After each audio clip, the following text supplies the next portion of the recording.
Hey guys, it's Alvin and Jess, and we are the Most Potato, the podcast where you and your fellow couch potatoes can get together and discuss all things good, bad, and deep in popular media. We hope you'll join us as we uncover all the hidden messages in our favorite stories. And discover what they all mean, socially and culturally. On our very first episode, we'll be discussing the latest horror film, Talk to Me.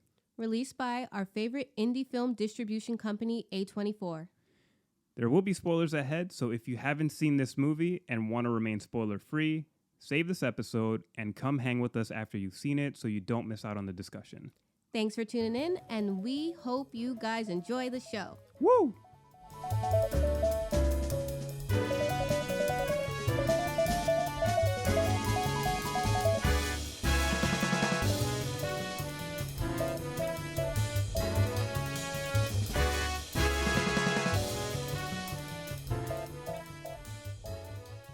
You excited? Yeah.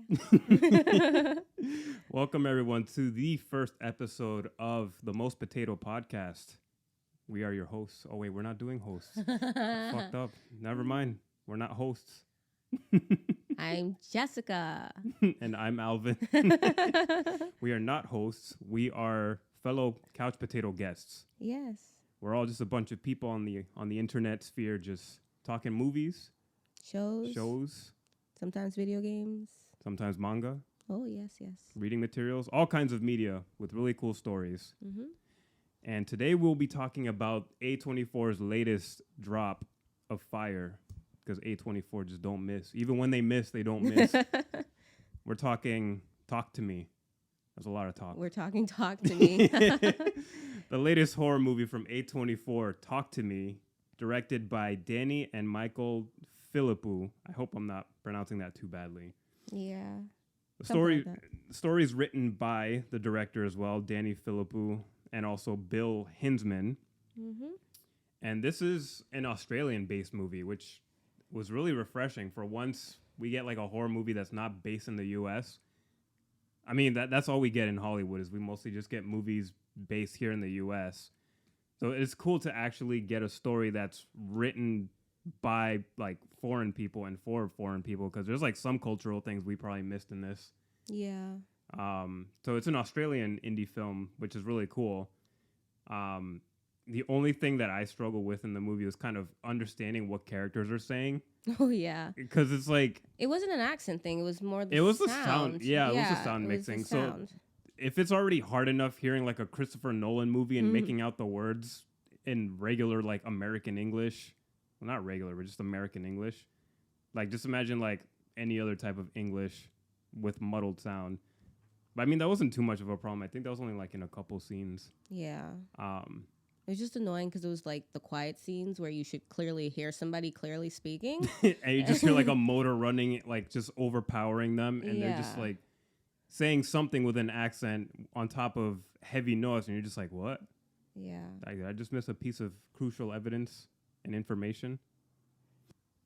So in Talk to Me, we're following a character who is grieving the loss of her mother, who I think passed away like about 2 years prior or something. Yeah, 2 years. It's like a 2-year anniversary coming up for the main character. And basically, her and her friends find out about a party where a bunch of teenagers are just playing with this weird makeshift hand and basically summoning spirits, letting them enter their body, and just like basically, I don't know how to describe it. They're like taking drugs with the demons. Yeah, they're like getting high off of it. I guess that's what's like really interesting about the movie is that, you know, instead of the typical like teen trope horror movie where everyone's drinking or doing drugs, basically summoning spirits into your body is a high, and they just can't get enough of it. So that's what's really interesting about this film. And the main character, Mia, who is dealing with the loss of her mother, this sort of thing becomes very, I guess, intriguing to her because she sees this as a way to speak to her mother, maybe, if it's her mother. Yeah, that's always in question in the movie. Yeah. Yeah. So essentially, it's a story about grief and what somebody is willing to do to get away from the healthy process of grieving and just getting sucked into distractions and addiction and basically just like isolation as well, because Mia's habits just ends up pushing away a lot of her friend circles. So it's really like a cautionary tale of what happens to somebody in pain and what they're willing to do to numb that pain instead of just facing it head on and making peace with that and just having to like go through that up and down process that anyone goes through when they lose somebody or something that they love. This was a really cool story. I've been hearing so much about how like it was like the scariest movie of like the year or like the scariest movie ever. And I always question that because for me personally, I'm very hard to scare when it comes to movies. Like you see me, like the only time I get really scared and jumpy is when I'm like playing a horror game because I'm in control of the situation. That's true. And I'm more immersed in the situation. Whereas in the movies, specifically with like Hollywood horror movies, it's like very predictable when something will happen. It's just a matter of when is the loud jump scare going to get me? And luckily this movie's nothing like that. Yeah, I don't think I jump scared. The only jump scare that happened when we went to go see this movie is when we were watching the trailers for that nun and the thing grabbed that little girl in the trailer. I jumped so hard. I was like, I knew that hand's coming, but I wonder if Jess was going to know. I'd never seen the trailer before, so I wasn't expecting that. That was my first time witnessing. Yeah, fuck the nun. I hate these spin-off Conjuring movies are just like so, I don't know why they keep doing it. Well, they make easy money, that's why. But they're not good. Yeah, that was the only jump scare I had while going to see watching experience. Yes, in this watching experience. But for Talk to Me, I guess it wasn't so much of a jump scare like film for me, as even though there's moments of dread. There's a lot of dread, which is good. And it's like actually kind of sad. It's a really just thinking back on it and watching it, I just feel really bad for Mia and for everyone involved. Especially poor Riley. Oh my God. We'll get to Riley in a minute. Yeah, so Mia, she's obviously, like you said, dealing with the loss of her mother. It's second year anniversary. Her and her dad, their relationship is pretty estranged. I think her dad's name is Max. So it's really weird. It seems like he's maybe like trying to connect with her. It's not really working. From the jump, her character gave me the vibe of already being like disconnected, obviously in grief, not really moving forward. Right. And I don't know. She's more clinging to the past. Yeah, clinging to the past. That's what it seems like, because when she goes to her friend Jade's house, like Jade just looks like she's like a regular like teen girl. She's got like, this boyfriend she's texting who happens to be Mia's sort of ex, but not really. Yeah. Like they dated very briefly. I'm like, maybe they were like little kids, and then Jade's like, you guys held hands for like 2 seconds and stuff like that. But it seems like it could have went somewhere. Maybe it meant a lot more to Jade, and maybe this was like before her mom died. And then maybe when her mom died, that's when things kind of got strange with her, Jade, and maybe the boyfriend, Daniel. But Jade just seems like a regular teenage girl texting her boyfriend, and she's just, moving forward. It looks like she's just going forward, and then Jade wants her attention, and she's not really getting that because she's so consumed with her life. Yeah. And it didn't seem like in a bad way, though she did forget Mia's mom's like death anniversary, and I was just like, I don't know, aren't you guys best friends? Shouldn't you have like kind of been there for her? But there already seemed to be a strained vibe between Mia and Jade anyway, in their friendship, and I don't know if that has to do with Mia's grieving as well too. Probably, yeah. They don't get too deep into it, but it's like hints of that. Yeah, but she seems pretty close with Jade's family. Like that's where she goes. She probably spends most of her time. She's close with the little brother, Riley. Yeah, she's close with him. He's close with her as well too and stuff. It seems like he's closer with her than his actual sister. So like they have like a nice little relationship. Yeah. And then as the movie goes forward, that's when they try to go to this party. Where they see people taking a hit of that spirit. Taking a hit of the spirit. The spirit bong. Yeah. So with that creepy hand. No one wanted her there though. Mia at the party, it seems like, or at least. Yeah, no, specifically what was the character's name? Haley. Haley specifically is very sort of antagonistic towards Mia.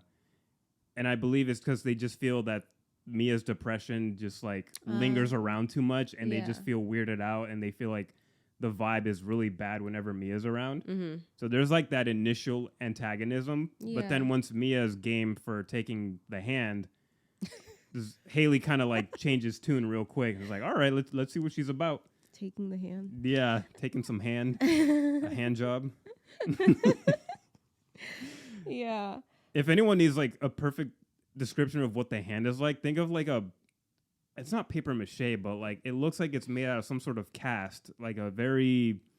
It's supposed to be. It's an embalmed hand. Yeah, it's like an embalmed hand that's been like preserved in this clayish material. It looks like a mannequin's hand. Like, think if you just like chopped off a mannequin's hand, it's like really like weird, stiff, and like. And it's like a left. I think specifically it's a left hand that's sticking out. So then your left hand has to go out and reach for it.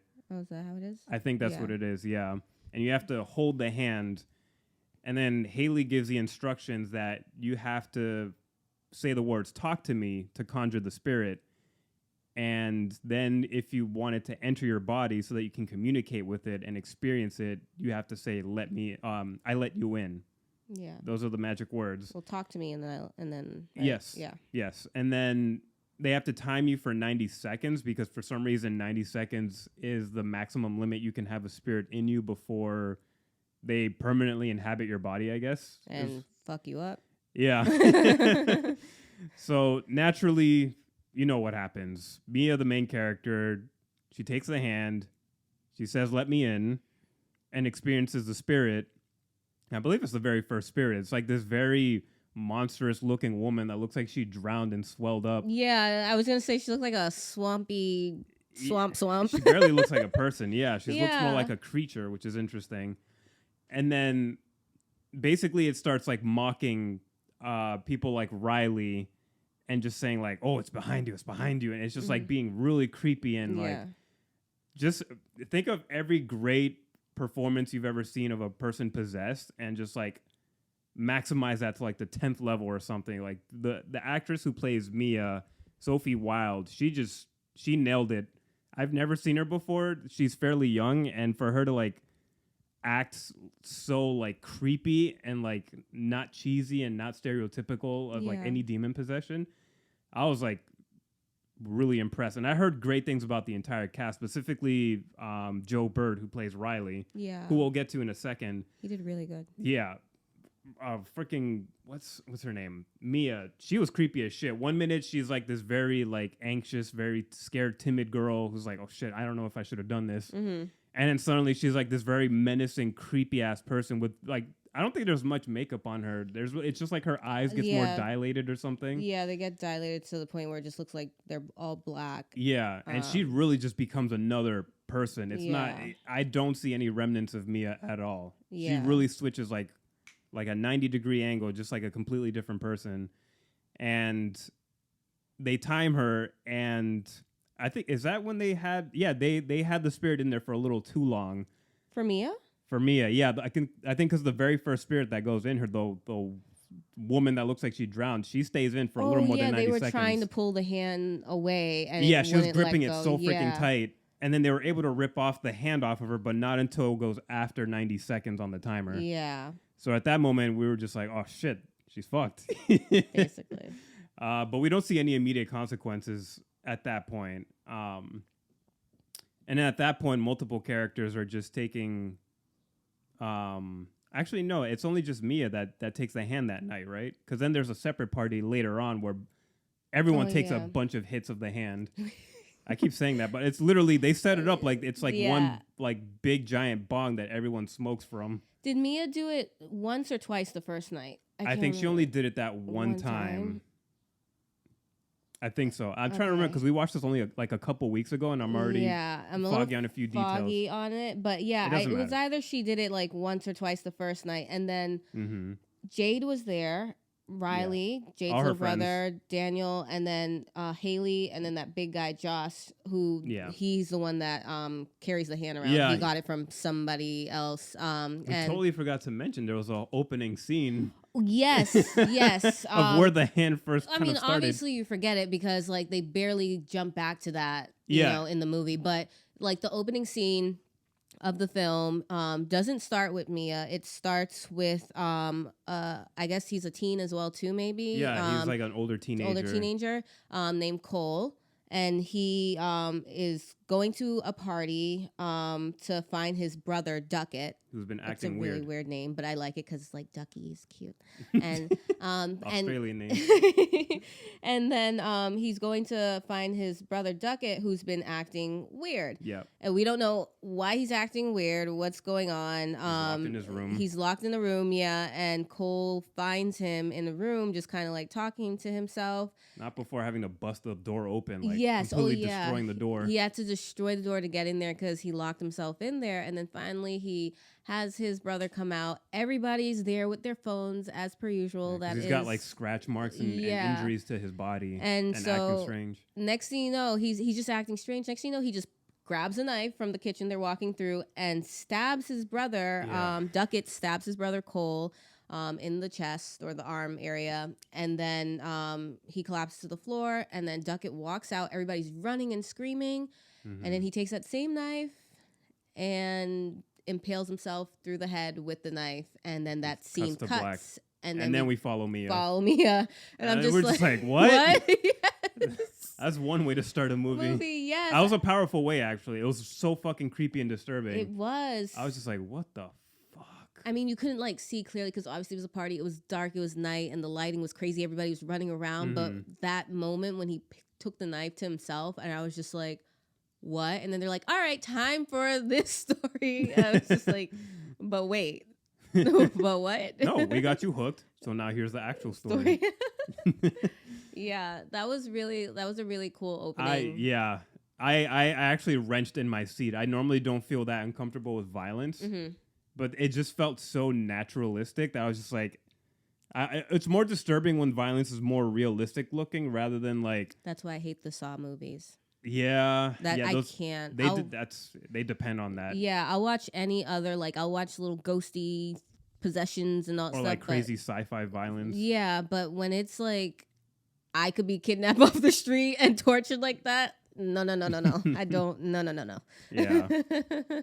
Yeah. So the opening of the movie is really it digs the claws into you real deep. It's like this thing is going to be a problem. Like that's basically foreshadowing what's to come for Mia. Yeah. So after the initial party, Mia quickly starts getting obsessed with not so much as like making friends, but like getting more attention so that she doesn't feel so alone in this anniversary of her mother's death. You know, we see some instances of her interactions with her father, which is basically no interaction whatsoever. They're very estranged, and we never really get much context as to why until like way later in the movie. But every time like you see an interaction with Mia and her father, she just really doesn't want to talk to him, almost as if he's done something wrong. Mm-hmm. So she feels very isolated. She wants to have another party. So she sets up a meeting with Jade and Haley to host another party. This time it's a smaller crew. It's not as many people. But it's going to be the usual thing. Everyone's going to be gathered around. They're going to have their Snapchats open, their Instagrams, all their social media, because social media is also another like addiction that comes up in this movie. It's not just the exhilaration of experiencing the hand, but it's also documenting. Yeah. It's just like when you go to a party and you see people recording each other when somebody's fucking wasted or like really high, and it's really problematic. It's like you should be checking on them to be like, you okay? Yeah. But the first instinct is to record somebody like making a fool of themselves, even if they're in danger. And it's a trend. This hand is a trend. Yes. You know, TikTok trend, whatever you want to call it. Which is really weird. Can you be possessed, and what's going to happen while you're possessed? So that's why they're recording everything, and they're getting a real kick out of it. It's amusing, and I mean. I guess it doesn't come off cheesy. It feels like a realistic thing that would happen if such a thing would exist in real life. Because I was just like, wait, what? Trend of being possessed, this weird, creepy hand that's so weird. But I'm just like, the things that trend on TikTok as of late weird AI girls sitting there. NPC fucking yeah, characters. whatever they're called. Yeah. Yum, ice cream, yum, lick, whatever. Don't even get me started on this. Whatever. I'm like, this is actually fitting. It's not like, because I was just like, wait, who in their right mind would just be like, oh yeah, let me get possessed. It's a trend. Like, let's see if I can do it. But I think actually, now that you mention it, this takes me as far back as like the Vine days. Remember when people our age were doing like the cinnamon challenge? Oh my God. People were planking like in the most ridiculous corners of the earth to the point where somebody actually died doing a challenge. Yeah. Like it really just, it takes something that's so topical and like part of our culture now when it comes to our relationship with the internet. Mm-hmm. And it fits perfectly into this movie. It's like, yeah, I could easily see a bunch of teenagers recording each other getting possessed by demons. Yeah. And just like laughing at each other, no matter how ridiculous it is or how dangerous it is. That actually would happen. Yeah. And that makes it even scarier in the movie. And it works. Like, it really does. Because some people would look at it and be like, there's no way. Mm-hmm. But it's just like this. I feel like this could be a thing. Hopefully it's not a thing. But it could be a thing. And I wouldn't be surprised by it. Yeah. Exactly. So then Mia takes another hit of this hand. And so does everybody else. Yeah. And it's just like a whole montage. It does quick cuts of everybody taking turns. Everyone's got like intense levels of like, possessions. There's some demons, or not demons, I guess they're just spirits. Mm-hmm. You have spirits that are like very menacing. You have some that are like very emotional and like sobbing. And then it finally gets to the point where Riley finally gets a chance at it.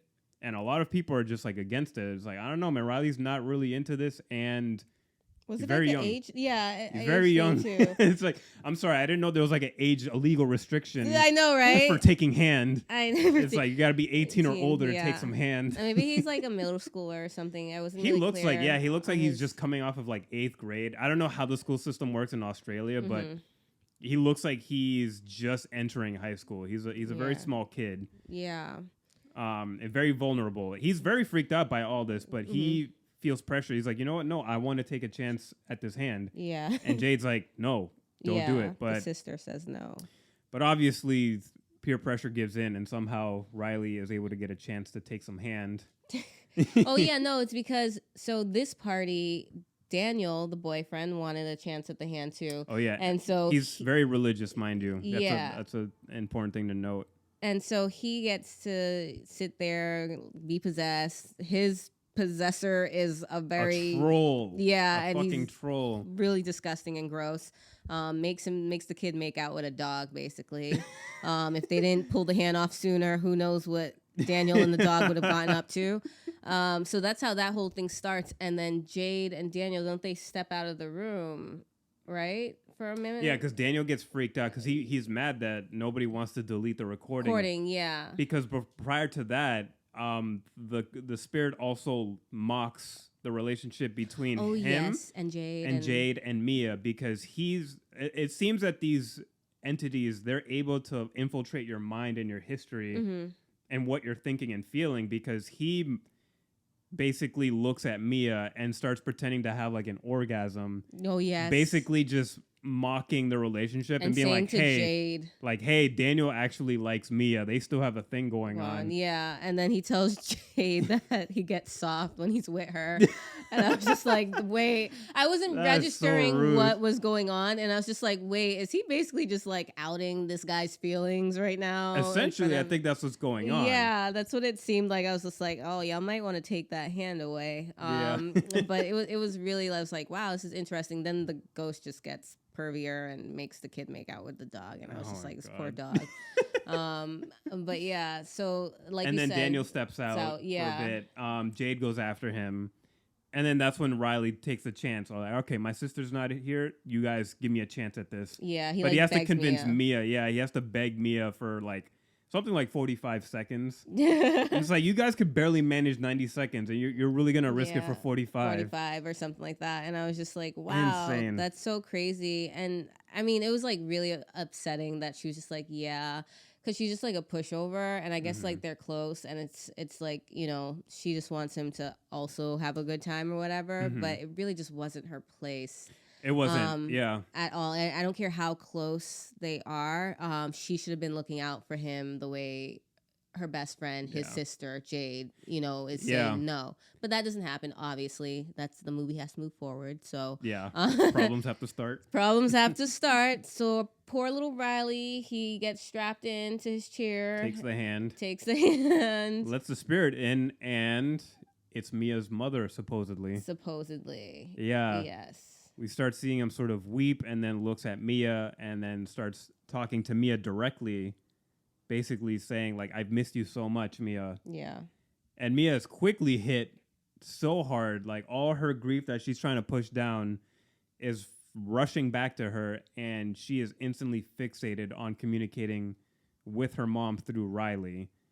And they get a chance to do that until Riley then starts getting violent and then starts mutilating himself against the table. He bashes his head repeatedly against the table, launches himself across the room. Oh, no. Wait, he bashes his head against the table, tries to gouge out his own eye. Yeah. Then he launches himself across the room. Don't forget the eye gouging, because that made me just squirm. Anything with eyes and nails and teeth, I can't handle. Yeah. No matter what the movie is. Really bad, because he's possessed supposedly by Mia's mom.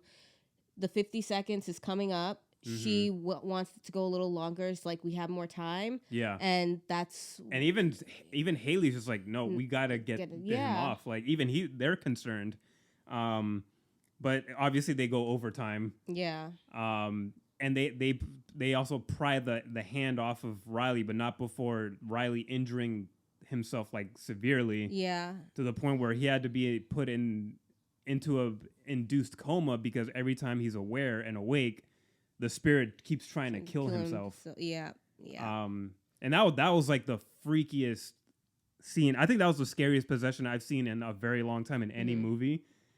Just because it starts off so tender, so it leaves you vulnerable for what happens right after. Mm-hmm. Usually there's like a build up to the creep factor, whereas this is just like, it disarms you and makes you feel sad and sorry and tender, and then quickly just hits you with like very like disturbing violence and anger. Yeah.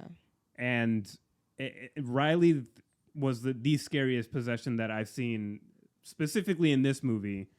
And Joe Bird, I don't know what his acting career is like. A lot of these people are just like newcomers, I think. Yeah.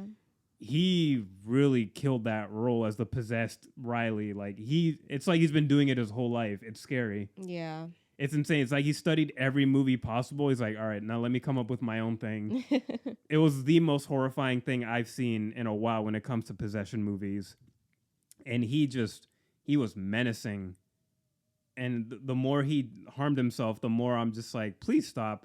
Because it feels like every hit could have instantly killed this character. Yeah. It was so brutal. Yeah, and then his sister Jade, when she comes back in, she sees what's going on, how everyone's freaking out. She like puts her hand on the table to stop him from like bashing his head on that little table on the side. That could have been like a finishing blow. Yeah, that's what I was like, oh my gosh. I said in that scene I was like, okay, so the kid's gonna die, and then we're gonna then it's gonna keep going with other stuff, and Mia's gonna have all these other issues, but Jade puts her hand down and he stops, and somehow they're able to restrain him and, get the hand away. Mm-hmm. But I think like he did it so hard, it looked like her hand maybe broke or got hurt really bad, because he was going hard. And I was just like, this is so crazy, unexpected. Like you said, 1 minute it's a tender moment, and then it's just, I don't even know what to say. I was like completely taken aback, because it was just so gruesome, so bloody, and it's just like it's like a kid, and I was like, oh my god. That's the worst part, is that you pick the most vulnerable person. It's just a child doing this. Yeah, that's what makes it even 10 times worse. So yeah, that was brutal. So now Mia is even further estranged from Jade, because she is basically responsible for what happened to Riley. Riley wasn't supposed to take that hand.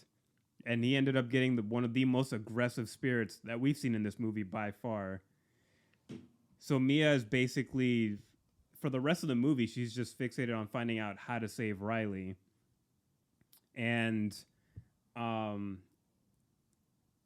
where does it go from there? I'm forgetting a few pieces here and there, but after the hospital, And well, first the cops come, and that part was weird to me, that they were just like, yeah, we're just gonna let you guys go, even though this little middle school is all fucked up. Yeah, because they never got a clear answer from the kids. Yeah, and then Daniel's just like, well, I'm 18, so they didn't call my daddy. And I was just like, great, the kid's possessed and dying or fucked up in the hospital. Basically, yeah. You know, Mia goes home after that. And she brings Daniel along because Daniel doesn't want to go back to his house because he doesn't want to get in trouble. Yeah.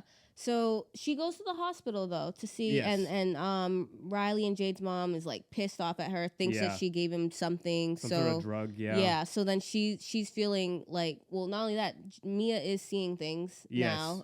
So she's starting to see like the spirit of her mom. Yeah. So she thinks she's seeing her mom, and she starts freaking out. And when she's in the hospital, Daniel's just like, let me give you a ride home, and that's when he stays at her house. Yeah. For maybe was it the whole night, or did he leave in the middle of the night? Part of the night. Because, they slept for a bit, and then she started to dream, or she was dreaming, and then she basically saw the first spirit that took over her. Yeah. And it basically, in her perspective, she's being attacked by this spirit, but in reality, she is inhabiting this spirit. She's behaving like this spirit because she sees the spirit sucking on Daniel's toes. and then we see Daniel wake up. It's like, what's that slobbering? It's Mia sucking on his toes. You see Mia sucking on some toes. And I was just like, what? I was so confused. So was it that she was being possessed again? She was possessed by the first spirit. So basically, I guess the 90 That's seconds the excuse, but really she wanted to just suck on some Daniel's toes. I guess. I mean, they were low-key flirting before they went to bed. They were. They had a moment where they like low-key hand flirted. Yeah. And then My Daniel hand's pulled bigger away. than your hand. Haven't seen Typical that before. Like what? You're not slick. Dead giveaway of just like, I'm just trying to smash right now. So or suck on your toes. Yeah, but that scene happened, and he was just like freaking out. He's like, what the hell are you doing? He gets up, he leaves. He leaves, yeah.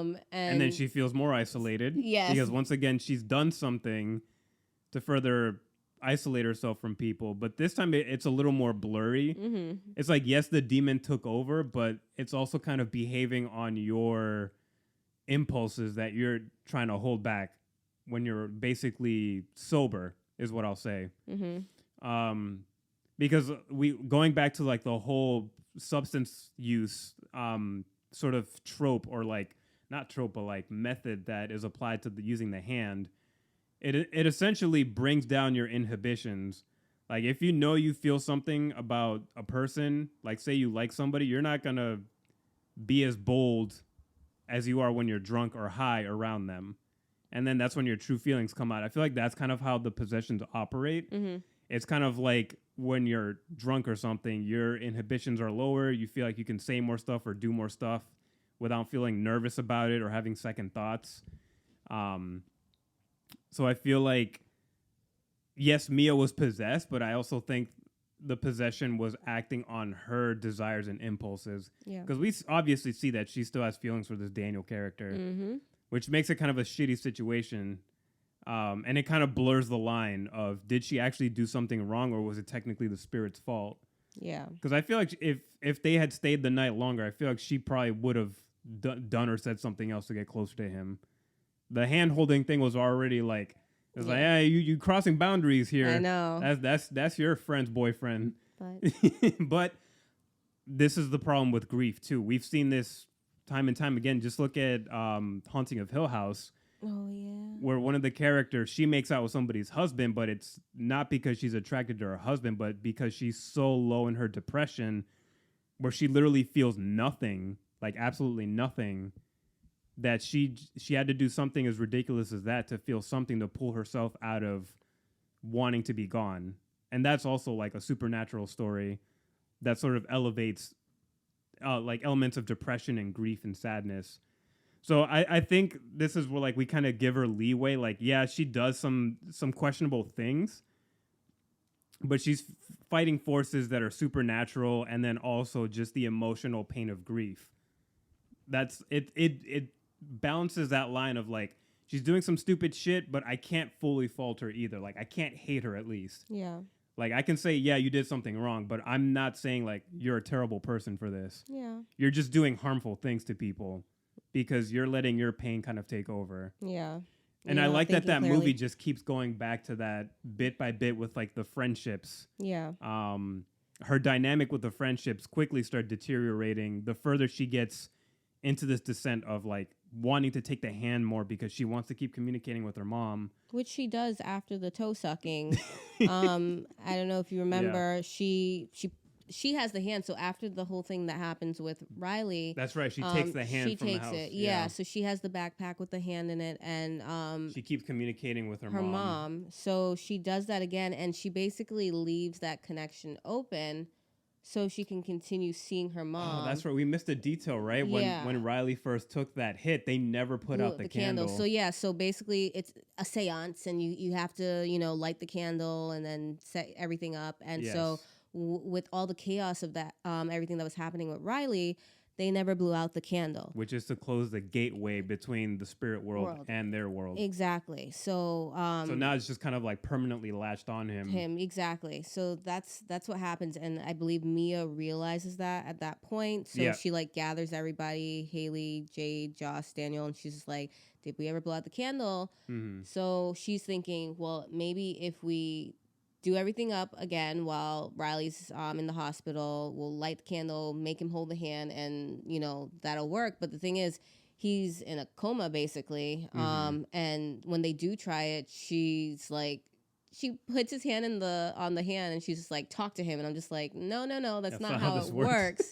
And then they blow out the candle, and then they're just like, did anything happen? But nothing happens. So then at that point, Mia lights the candle, and she talks to the hand, or has the hand talk to her. Mm-hmm. And a little spirit girl shows up and guides her to where Riley is in the spirit world. And he's just being tormented by these things. Yeah, it looks like a giant orgy with little Riley in the middle of it, just awful. And I'm just like, I don't know, at that point when I saw that, I went back to, what was the movie we recently saw with the sexy guy from Aquaman with the moon falling? You talking about the... yeah. Talking about Insidious? Insidious! That's a fine white man. Yes.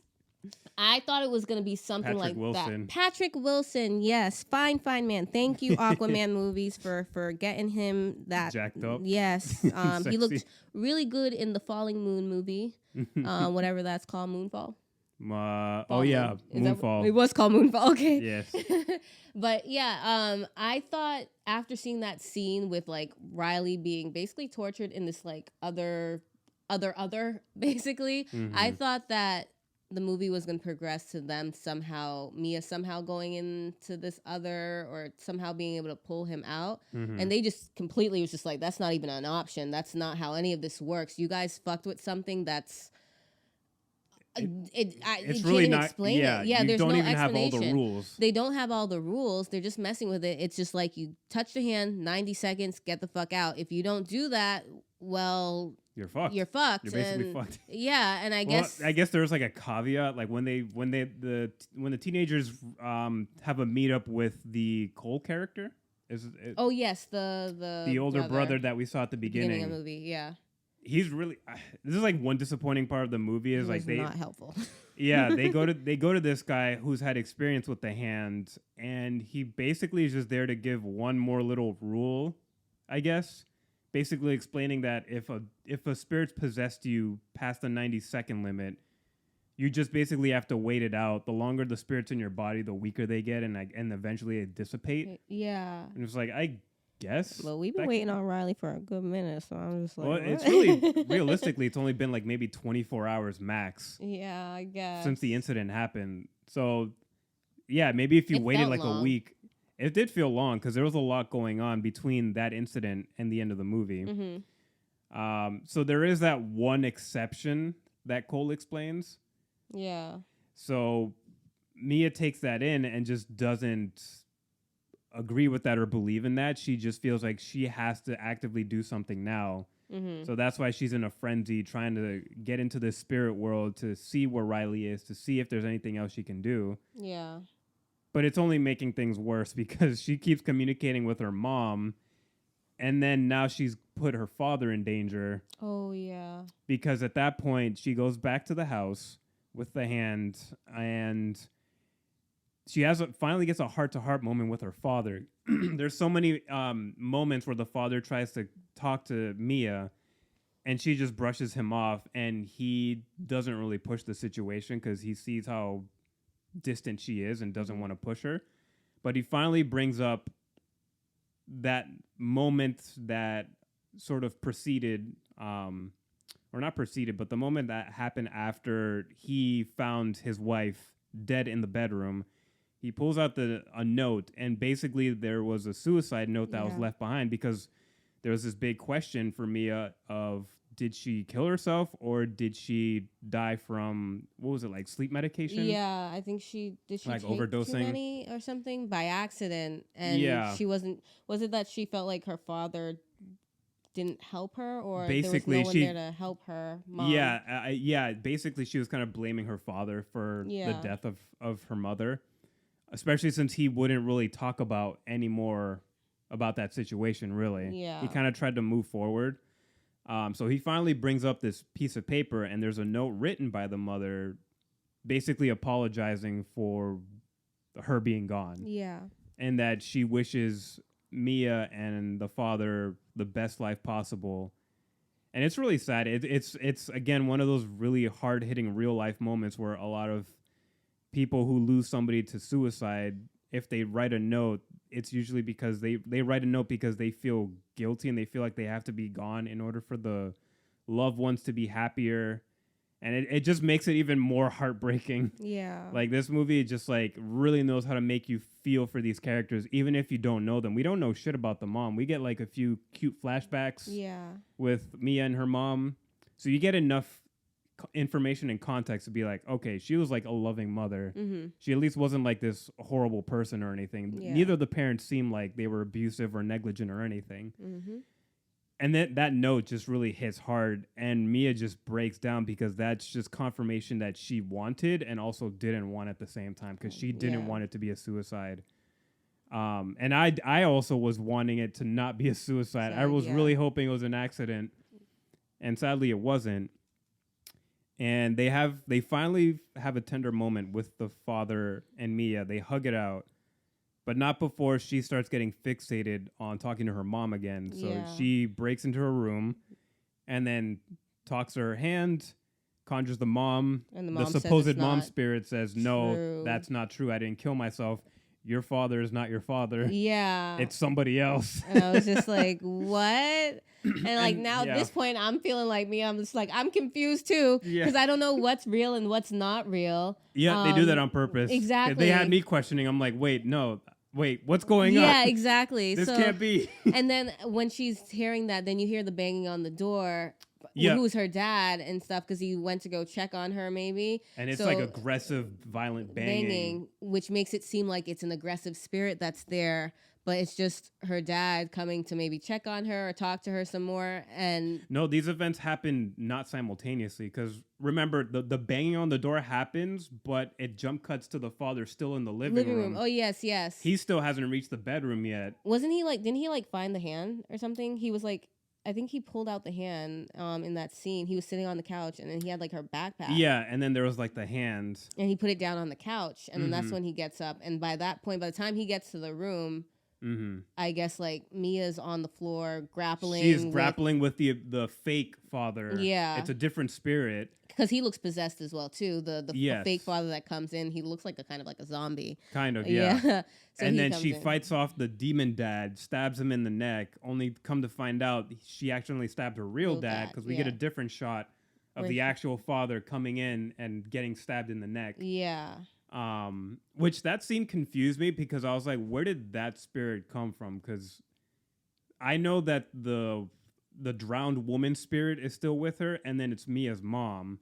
I think Mia left the gate open, or the door, whatever you want to call it, open. Mm-hmm. So that way she can speak with her mom, because at that point she wasn't using the hand to speak with her mom. Yeah, she's just seeing her already. She's just seeing her. Yeah. So I think since the gate's open, anything That's right. Can she come left through. it open, so you're right. She left it open, so I mean, she doesn't have to keep saying I let you in, I guess. That kind of Well, detracts that rule. she wouldn't have to say I let you into anything, but talk Spirits to me. can walk around. They can all talk to her basically. I guess that's what that is, to like have them be seen by her. But then the possession is let me in, and she's not saying that to anybody. She just wants to be able to see her mom. Right. You know. So yeah. So then the dad comes in and gets shanked. She stabs him in the neck with a pair of scissors because she thought she was fighting off this fake demon dad. Yeah. And she doesn't realize what she did, or did she come to for a second? I can't remember. I think she kind of. I don't remember. I think she just leaves. I think she's just in shock and then leaves because she doesn't have time to process. Is that my real dad or not? I think she's convinced she stabbed a fake dad. Yeah. So now she's off to the hospital again because to go get Riley. Yeah. The mom said, put him out of his misery. I'll take care of him on this side. And I was just like, wait, what? I'm like, I was like, that made me question even further. I'm like, would your mom actually say some shit like that? Yeah, exactly. So but then the movie also never proves that these are demons either. They leave it up in the air. I think we're supposed to feel like the spirits do bring up level of truth. Yeah. So, and they have memories as well. They have shared memories, but they're asking them to do these insidious things. So I don't know. It's really interesting. They never really confirm, like, is this a demon or is this the actual spirit? That's true. Because we don't know what this other place is that they're coming from. They don't do any world building, which is fine. I like that it's a mystery. Yeah. It makes it scarier. It makes it scarier. It's confusing. It's just like, for me watching this, it's just like, I think I relate more with the character of Jade because she didn't, not once did she be possessed at all during these parties, right? Did she? No, she never partook in taking the hand. She never tried it, and I'm just gonna be like, I was freaked out too. I said, I'm Jade, and I'm just like, I'm not doing this. I'm like, y'all want to do this? I probably would have left the party anyway. Yeah, I probably wouldn't have gone. Yes, I'm fun that way. All of you. You know, it is what it is. So, you know, I'm like with Jade on this and stuff, but Mia, she left the gate open. I guess reckless. Riley's gate was open just because of the chaos of everything else. Joss, he's the big guy, the tall big guy. I think he when he went to the brother Cole that we saw at the beginning of the movie, and he was just like, oh yeah, there's been one case of someone seeing stuff or whatever. So like there's like little bits and pieces that people know, but it's only when things have gone too far. Someone's gotten hurt, maybe someone's died or something like that. That's how they're able to like get the rules and know what they know so far. Yeah. But I guess with all things, drugs and alcohol, sometimes things get out of hand. That goes with spirits and possession too. You know? So then Mia, she goes to the hospital because now she's listening to her mom and she's like, I'm going to go put Riley out of his misery so my mom can take care of him. Scissors. Yeah, with some scissors that I used to shank my dad earlier. Yeah. Yeah. So it's just, she goes there and that was before she left, she called Jade. Right? Yes, she called Jade to distract her from the hospital so that she can come to her house, so that way she has nobody in her way when she goes to finish off Riley. Yeah. So Jade gets there, and then when Jade gets to Mia's house, she's just like, where is she? And then she realizes, she calls her mom at the hospital, and she's just like, Mia's dangerous. The mom goes to the hospital. She says Mia's dangerous after finding her father. Yeah, after finding the father. It was, I mean, it's not funny, but it was funny because she finds the dad bleeding out or whatever on the floor. And she just runs on and drives back to the hospital. I was just like, did you at least call No, she called the ambulance. Okay. Because we see later in the movie that he makes it. Yeah. But yeah, I just thought it was funny that she didn't even drive him. I know. I was just like, you're going back to the hospital. You're going that way. Help this poor man. God, yeah. He's really going to die because of you now.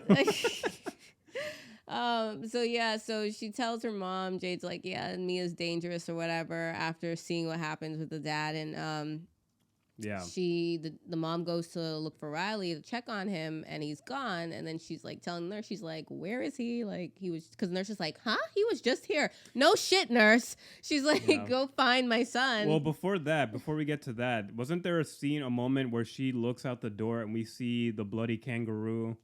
Yeah. We forgot to mention the earlier scene with Mia and Riley. Did you get meaning from that? Because I thought that was, I was just like, I guess. Think just to rewind it back a bit. So early in the movie, at the beginning, after the initial incident with the two brothers, we see Mia picking up Riley to drop him off to Jade's house. And on the way there, Mia accidentally hits a kangaroo on the road, because naturally when you're in Australia, you don't hit what we normally associate with in America, which is like deer and raccoons and squirrels. No, they got kangaroos all over the place. Yeah. So when I saw the kangaroo, I was like, what the fuck? But then I was like, oh, that's right, they're in Australia.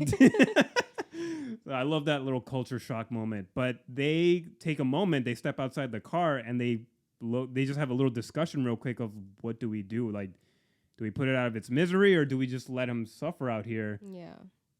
And Mia really struggles to find the answer, because at one moment she's trying to finish off the kangaroo, but she just feels like she can't. That was when she was just gonna run it over the car, or did they have a rock? Usually there's a rock involved. No, they were gonna run over the kangaroo to finish off the kangaroo. And it's such a. My knuckles were like clenching, because I didn't want to see the kangaroo get run over. They got the shot focused on the kangaroo's face, and you see the car in the distance. It speeds up, but then it brakes really hard. Yeah. Mia can't do it. So then it reverses again, then slowly drives around the kangaroo. And that basically is a foreshadowing of what decision she has to make for Riley's situation. Because now Riley is the deer at this situation. Do you still try to spare Riley and give him time, or do you finish off Riley? And that's basically what Mia's doing in this moment when she's wheeling off Riley towards like the highway, and Jade is going after them to stop Mia from doing this. So it's basically coming to fruition, that foreshadowing that the kangaroo scene first built up. Yeah. It's coming full circle in this moment where Mia is convinced that she has to kill Riley in order to free him from this torment. But luckily she breaks free of that grip at the last minute and ends up throwing herself into the freeway instead. Yeah, I guess that's luckily. Yeah. I mean, either way, each situation sucks, because you really don't know the fate of Riley. All we can go based off of is Cole's explanation of, if you just wait it out, the spirit will go away. Yeah. And we never get any confirmation of that. And I think that's what drives Mia into finding her own solution, because she just doesn't feel content with just sitting around and waiting. Yeah. She's wrapped up in all her guilt that even though she's trying to do something virtuous, she just descends even further into madness and becomes more dangerous. So then we see Riley is hit by a car. I'm sorry, not Riley. Mia. Riley's still in the wheelchair, safely at the side of the road. Or Jade's holding him. Yeah. At the side of the road. Yeah, so Mia at the last minute threw herself. And unfortunately, she does die. Because next we see her is in this blackness, and it's essentially, she's walking through all these familiar places, the corridors in the hospital. She's trying to say hi to Jade and Jade's mom, trying to say hi to Riley. Who looks like he looks has healed recovered. Up. Yeah, like almost instantaneously, like his skin looks healthier. Yeah, I wasn't sure. Still got bandages, but like. Yeah, was it supposed to be, I guess how it was, because like you said, she wakes up after throwing herself in front of the car, getting hit by the car, and she's walking through these corridors, it like switches there instantly, and then you see like, you know, Jade and Riley and the mom, and they're all happy, and it looks like they're leaving the hospital. Then the next point she sees her dad, right? Yes, yep. Yeah. She finally sees her dad, who that confirms that he's okay. He's up and about. Yeah, because he's walking away from her, and she's calling out to him. He gets in the elevator, and he can't Nobody hear her. can register. One. Yeah. So then at some point she's like freaking out, and she's like, what's going on? She's like looking everywhere, and then like you see her fingers, how they're all jacked up. Yeah, messed up. Yeah. And I think that's when she realized that she's in fact like dead, right? Or I don't think that's the confirmation. The confirmation is when she is summoned by a random group of people, because everything goes to black, and then there's an opening of sort of light, and then she just sees like these people from a different country, I'm assuming, because they're not speaking English at first. Yeah. And she's sitting in front of them suddenly, and then suddenly she's holding hands with this man after he says, "Talk to me."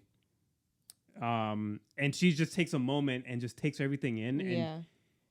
And the look on her face just says it all. She's like, she realizes that she's dead. She's a spirit now. And then the movie ends with him saying, "I let you in." Yeah. And then it just cuts to credits, and I'm just like, wow, like you're really just gonna leave it there? Yeah. I wasn't prepared for how sad and abysmal the ending was going to be. I was expecting some sort of more positive resolution, but I was just like, I no, like when they do that. When they don't, it's when not, they surprise you with that, yeah, because it didn't feel like a bad ending at all. I felt Yeah. like a good, satisfying ending, not in like the conventional way, like, oh man, I'm glad that happened. Mhm. It's just like, fuck, I'm so sad that happened, but it makes sense. Yeah, and I honestly didn't see any other way for her. I didn't either. throughout Because this whole it's like movie. it's a 90-minute movie, time's running out. We're at the climax here. It's just like Yeah. there's not gonna be a perfectly like bow tied present ending for wrapping her, for her. or- yeah. So the fact that it ended with her dying and her becoming a spirit, I was just like, this makes sense. Mhm. It's sad, it sucks. I didn't want that for her, but I see why they got to that point. Yeah. And I was just so heartbroken. I was like, wow. I took a minute. I was just like, I even questioned, like, do I like this ending? But after giving it some thought on the drive back, I'm just like, the story just, it only was going in that direction. So I was satisfied with the movie. I was bummed out that it wasn't as scary for me, because I need to stop listening to people online when they say, oh, it's like the scariest fucking thing. And it's just like, I have to remember I have a high tolerance when it comes to that sort of like the jump stuff, or not jump scares, but like just scary stuff in general. So I had to reframe it in my brain as this wasn't just a horror movie. This was also like a drama, like basically a character study of somebody going through grief. Yeah. And seeing what lengths they'll go to avoid pain as much as possible, and how that can only cause more pain for you and for people around you who like are trying to take care of you. So that's basically Talk to Me, and it's such a fun ride. It was really just, I really struggled to figure out where's the movie going to go next, because that's another refreshing thing about the movie is it wasn't really that predictable. It could have gone either way for us. Yeah. They could have given a more positive ending for Mia, or it could have ended really badly. I never really knew where it was going to go. And I found myself in those last 3 minutes just hoping that something would resolve for her, and it didn't. And I was just like, all right, this is a cautionary tale. This is one of those stories where you have to watch and be like, yeah, let's not do that. If I ever come across a hand, I'm not going to do that stuff. Yeah, like I said, I'm Jade. I wouldn't even have to stay. That's not my party. Yeah, I would not have touched that thing. I myself am not spiritual. I'm not religious. I don't believe in spirits or anything, but I know what to fuck with and what not to fuck with. I'm just leave it at that. I'm also not going to fuck around and find out either. I would rather remain ignorant if there's in fact spirit planes and access to them and gods. I'll find out when I die. When it's my time, that's when I'll find out. I'll do it the right way. Do it the right way. The right way is when my time comes. I'm not gonna go in there. No, this ain't Bleach. Yeah, it's like no one don't come to me talking about, oh, so and so is acting all. I'm just like, that's not my business. That's you there. That sounds like a them problem. I'm over here. I told y'all I'm gonna be. I told you so. I'm a told you so person because I told you so. Like what the hell? Yeah, this thing. This was really creepy. It's definitely got like all nonstop. You're always creeped out. You're always unsettled. Yeah. So that's what I felt, and I appreciate that. And like I said, connecting it with like I guess like trends of like today and what we actually deal with, like social media, and making it like a TikTok trend and stuff.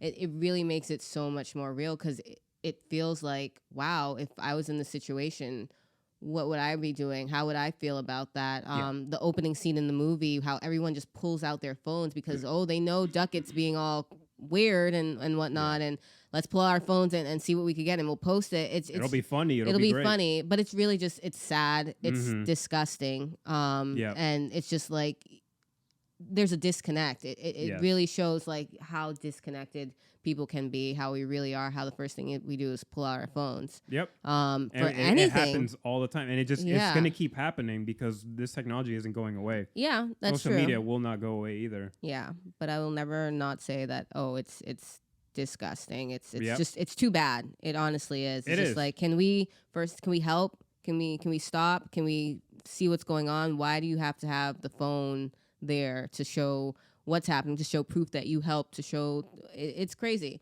I mean, in certain instances, yes, having your phone, being able to record a situation does help. It is helpful. It's good, but yeah, to some degree. But then yeah. take action. Don't just record for the sake of just entertainment and fascination and just instant gratification for clicks on YouTube or whatever the fuck you want to post it on. It touches on all those things. And this movie just does it in a very tasteful way. It doesn't do it in a gratuitous way. Like, it would be so easy for, like, a movie produced here in the U.S. to just take that and run with it and just be all about the spectacle and not about, like, an actual message and just saying something about our society and how we react to trauma and just violence in our society. Yeah, and I feel like this movie said everything it needed to say with the story itself. It didn't have to be preachy. Obvious. Yeah, it didn't have to be obvious and be like, oh, see, you kids with your TikTok, like having some person in the movie doing it, or, you know, everything that happened, how fucked up the situation was, Mia's grief and not being able to deal with that, instead turning to this sort of high, this sort of drug of possession, you know, seeing how it just quickly progressed, seeing how people really just were just like, yeah, it is what it is, moving on to the next thing.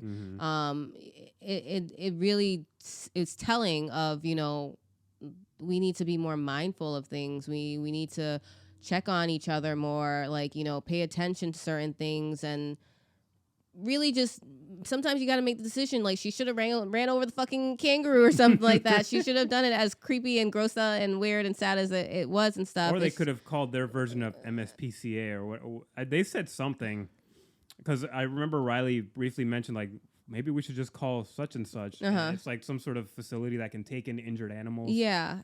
So there was like options at least. Yeah. You either could have finished them off or like take them somewhere to get some care, or called somebody to come take care of the animal. But don't just like take in the spectacle and enjoy and relish in people's suffering. Because it's really easy to do that. It happens too often. Yeah. All around the world, not just an American thing. This happens everywhere that has smartphones and internet. People get wrapped up in spectacle.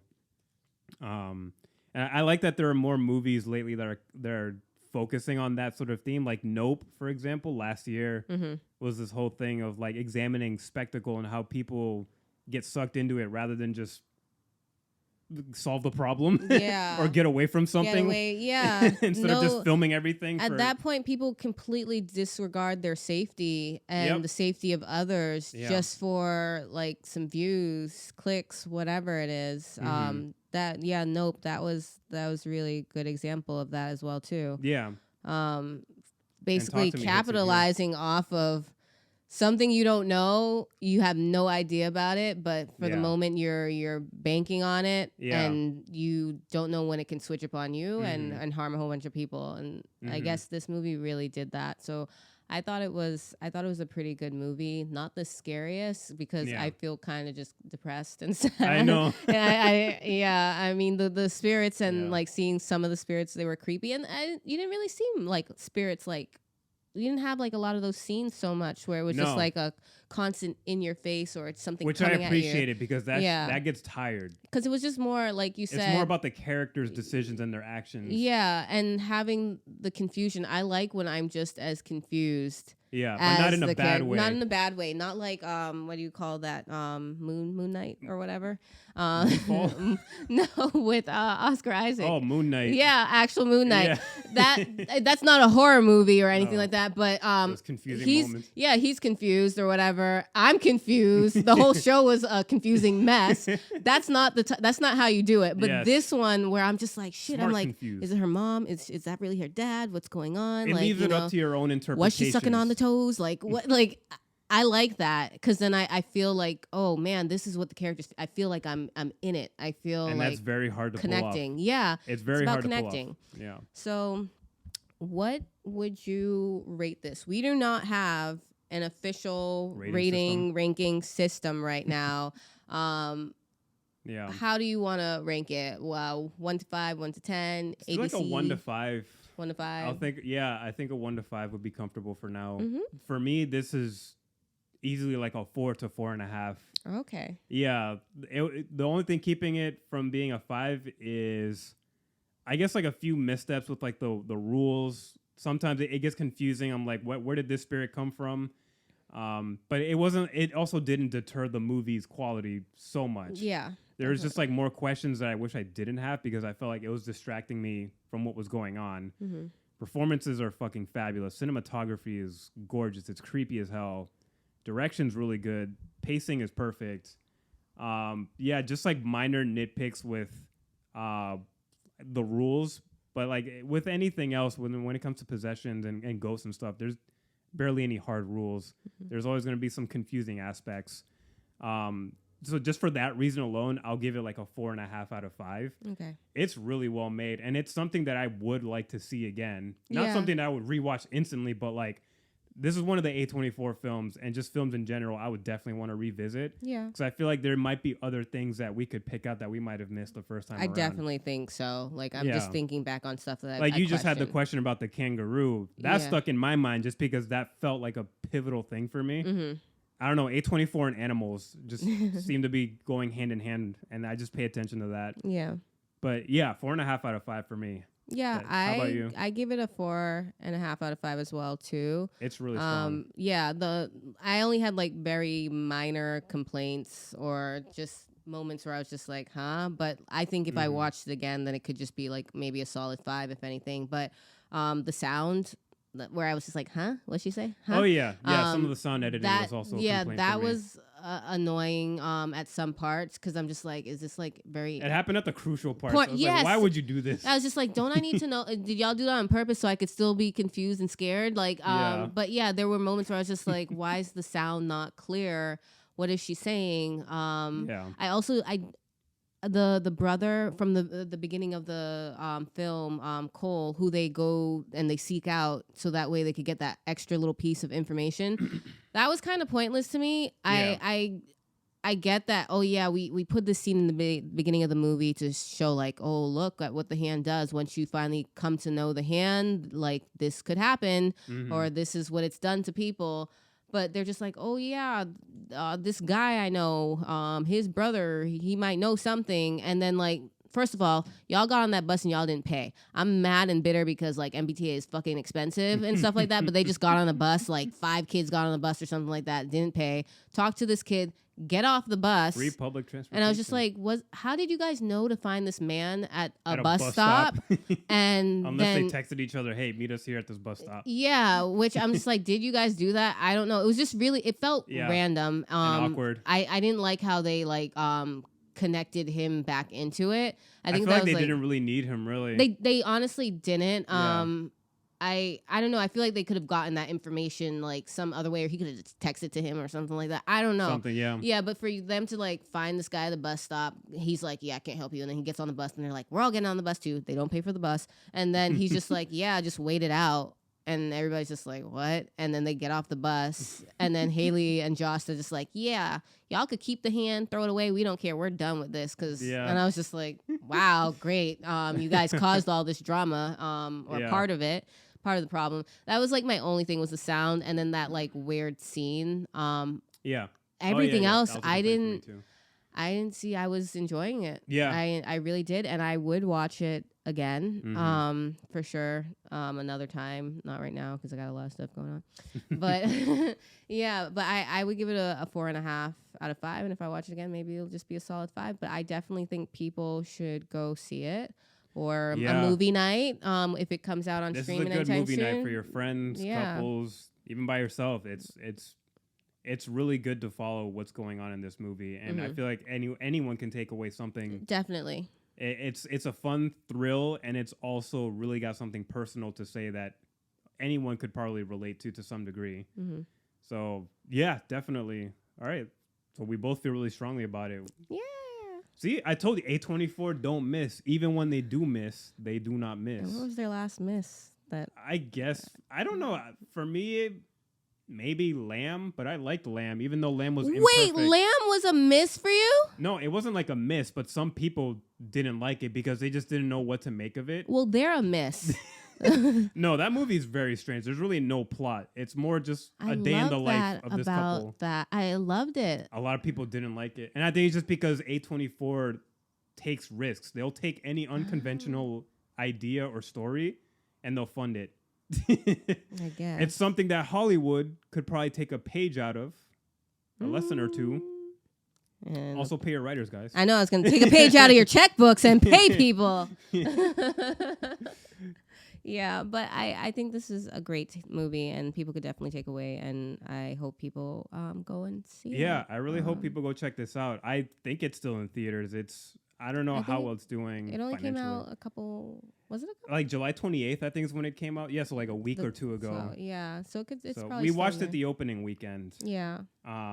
There was a decent amount of people, I think, right? Yeah, but remember, we also went like midday. Yeah, we went midday too. So like people busy. People usually go in the evenings to see their movies, but yeah, it was a decent crowd of people in there. So yeah. All right, that's basically all my thoughts. You got anything else? No. All right. Well, guys, that was Talk to Me from A24. Let us know if you guys have seen it. Well, I'll probably put down like a poll or like a question on Spotify, and hopefully people can respond and let us know their thoughts on the movie if they've seen it or not. Yeah, or if you think you want to go see it based off of what we said. Yeah. Yeah, guys, so let us know. Whatever I put down, whether it's a poll or question, let us know what you thought. You know, did you guys see this movie? If you did you like it? Did you hate it? I just want to know, because I really don't hear enough about this movie from other people. And a lot of our friends don't go see a lot of movies that we watch. I know. So, which we'll watch anything. Yeah, it's kind of why we started this podcast. It's like we need people to talk to about this. All right, guys, thank you so much for listening to our debut pilot episode of season 1. Will they pick us up for another episode? Yes. I don't know. We're at the mercy of Hollywood. All right, guys, we are the Most Potato Podcast. I'm Alvin. I'm Jess. And we'll see you guys on the next one. Peace.